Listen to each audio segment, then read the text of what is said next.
So ayan o, laki ng butas, diba? Ayan, laki ng butas. Hinangin natin yan. Ayan o. Parang sinadya ni Foreman to, galit ata sa akin yun o. Ayan, diba? So hihinangin natin yan.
So yan ang mga ka-shookhoy, yung malaking gap.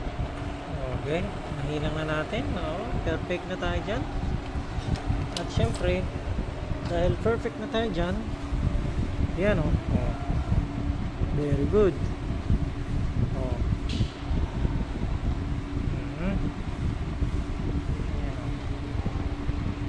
So, push na yan. Okay. Wala. Nahirapan ako ni Foreman. Ha? Ayan o. Laki niya no.